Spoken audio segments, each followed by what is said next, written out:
NFT itu berangkat dari sebenarnya pemahaman saya itu adalah certificate of ownership. Seperti saya punya lukisan di belakang ini.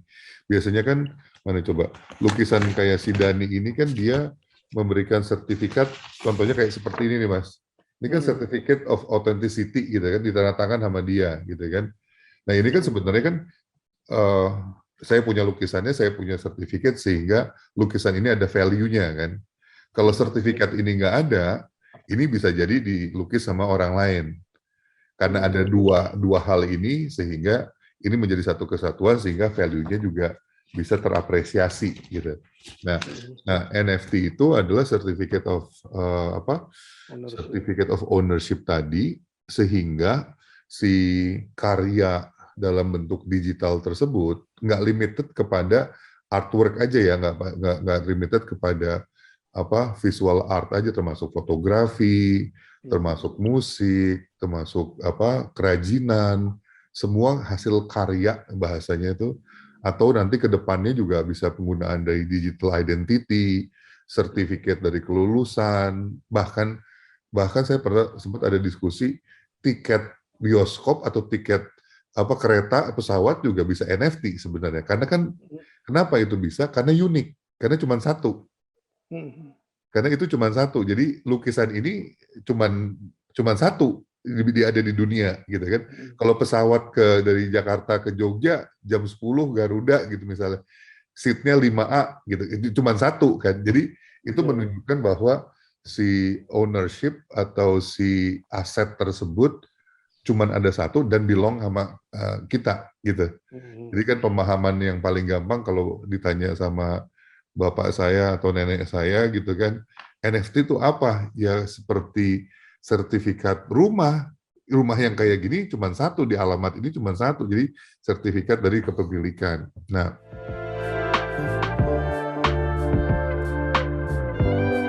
si certificate of ownership itu diciptakan, kan ada penciptanya kan, ada si artisnya, atau artis kolaborasi dengan siapa, itu kan bisa di-set, bisa diatur, bahwa misalnya kita bertiga nih, Mas Petrus pelukisnya, Mas Atta yang punya ide kreatifnya, saya misalnya penjualnya gitu kan.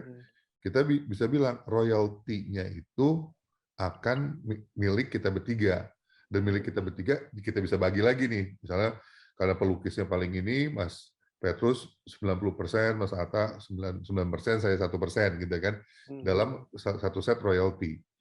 Ketika aset tersebut dijual, si pelukis atau si owner dari si royaltinya itu akan dapat terus selama transaksi itu berjalan.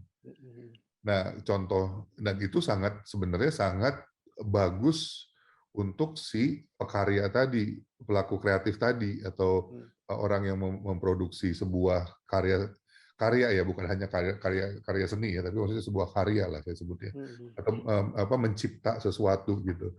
Nah, beda dengan cerita tadi si Mas Dani tadi, pelukis yang hebat dan bagus seperti dia, saya misalnya beli 1 juta rupiah, terus saya jual ke Mas Petrus 10 juta, Mas Petrus jual ke Mas Atta 50 juta. Saya dapat untung 9 juta, balik modal 1 juta. Mas Petrus dapat untung 40 juta, balik modal 10 juta gitu kan, karena jual 50 juta. Daninya mah hanya dapat 1 juta aja. Nggak dapat kelipatannya kan, gitu kan. Dan itu yang terjadi di dunia in real life, bahasanya kalau bahasa sekarang kan di dunia physical itu, atau in real life IRL, itu seperti itu. Berarti kan ini kan kesempatan buat pekarya untuk mendapatkan sustainability royalty yang dia bisa hasilkan, sehingga bisa membantu kesejahteraan dari para pelaku pencipta sebuah karya gitu kan. Nah, itu yang membuat si NFT itu menjadi sesuatu yang menarik gitu buat pelaku pencipta sebuah karya gitu kan.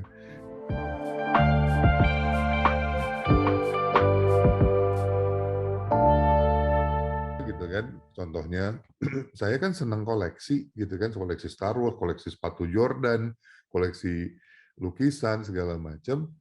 Ini ada kan itu jadi subjektif. Masalah bagus jelek itu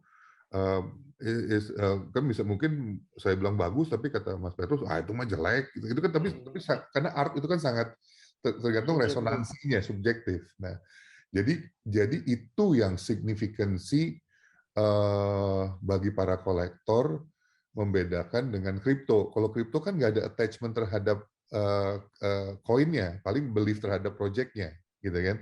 Karena kan dan lebih liquid. Kalau NFT ini karena ini ada hasil karya dan ada subjektivitas di situ karena dia suka artisnya, ngefans segala macam kan itu kan akan di-keep dan akan lebih less liquid dibanding si kripto diperdagangkan. Karena kan kayak tradisional atau IRL juga kan lukisan kan penjualannya nggak akan setiap detik gitu kan, paling setahun sekali orang beli lukisan atau tergantung ada auction atau ada apa gitu. Nah itu kan beberapa karakteristik dari NFT, dari mulai certificate of ownership, kenapa itu muncul dan royalty system, terus kemudian ini subjektivitas yang tadi saya katakan. Nah sekarang dari sudut pandang kolektor,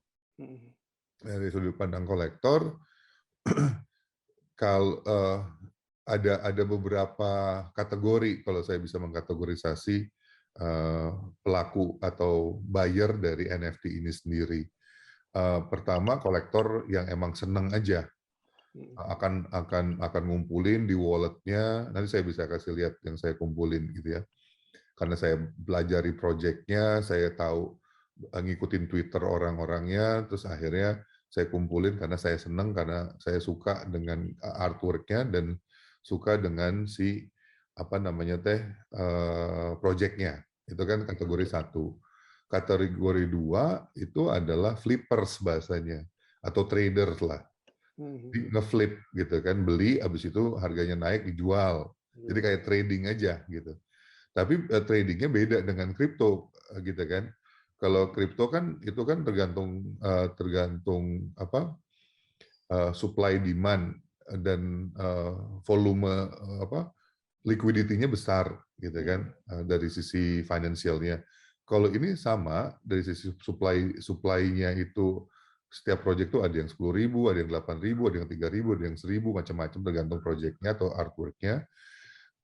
Pembelinya ini untuk trading itu nggak akan secepat itu karena masih belum liquid, masih belum banyak orang yang melakukan jual beli di sini. Karena marketnya juga masih kecil dan tadi banyak yang nge-hold karena subjektivitas, karena keinginan mengkoleksi, sehingga supply and demand-nya itu bisa naiknya setengah mati atau bisa nggak ada harga sama sekali karena nggak ada yang punya demand terhadap hal tersebut gitu kan. Nah itu dari kategori kedua. Nah kategori ketiga yang kita mau mulai kenalkan dengan nanti saya akan jelaskan lebih detail lagi mengenai Metaforest Society itu berusaha membuat sebagai ada utilitasnya, utilitas dalam dunia nyata gitu. Utilitas dalam dunia nyata itu kayak bisa jadi voucher kayak Adidas kemarin kan launching. Adidas itu nanti akan dapat limited edition merchandise karena mereka kerjasama sama Bored Apes, kerjasama sama G-Money, sama siapa? Sama satu lagi tuh G-Money, Bored Apes, sama satu lagi saya lupa gitu kan, tiga itu. Nah, Punk Comics saya tiga itu.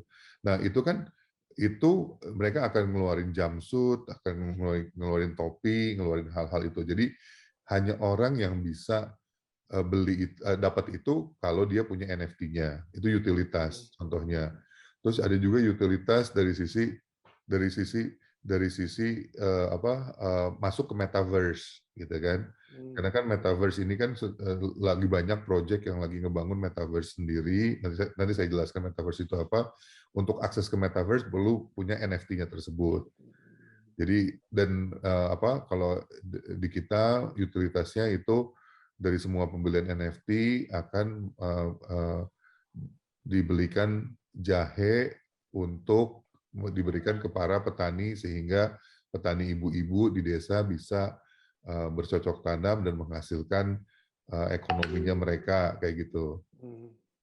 Nah, terus apa itu yang apa namanya itu yang kategori ketiga ada utilitasnya gitu kan. Jadi tergantung pembelinya tujuannya apa gitu kan. Nah kayak kemarin juga teman-teman kita si Goods Debt gitu kan ngeluarin NFT-nya untuk dapat diskon, dapat kopi, dapat kartu membership atau segala macam lah kayak gitu. Jadi kan itu utilitas. Jadi orang beli gara-gara itu. Nah kategori dari NFT sendiri, kategori dari project-project itu macam-macam. Yang terkenal itu pasti apa PFP atau apa profile picture gitu kan. Ada yang berupa aset untuk masuk ke metaverse. Aset tuh dari mulai tanah, terus kemudian kayak Decentraland, Sandbox segala macam. Kemudian ada yang berupa aset tuh berarti kan ada rumah, ada apa baju, ada segala macam itu kan aset tuh aset yang akan dipakai di metaverse. Kemudian apa aset PFP aset sama itu semua nanti akan bergabung dalam atau menjadi satu dalam society sendiri atau komunitas sendiri.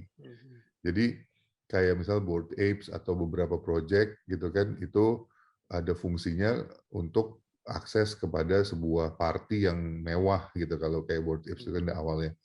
Kemudian ada juga kategori berikutnya lebih kepada penggunaan untuk play to earn game. Jadi itu menjadi avatarnya atau karakternya untuk play to earn gitu kan. Nah, itu yang di Indonesia juga ada beberapa teman-teman kayak Avarik Saga, Soulcop gitu kan dan lain-lain. Ada juga proyek yang apa tujuannya untuk membuat sesuatu yang tangible kayak bikin galeri itu superlatif secret society di Bali itu keren banget proyeknya uang dari hasil penjualan NFT-nya untuk membuat sebuah galeri di Bali di mana komunitasnya bisa datang untuk melihat hasil karyanya. Jadi masing-masing proyek punya tujuan dan saya yakin tujuannya itu akan disesuaikan dengan kepercayaannya mereka terhadap niat atau misinya mereka lah gitu. Nah,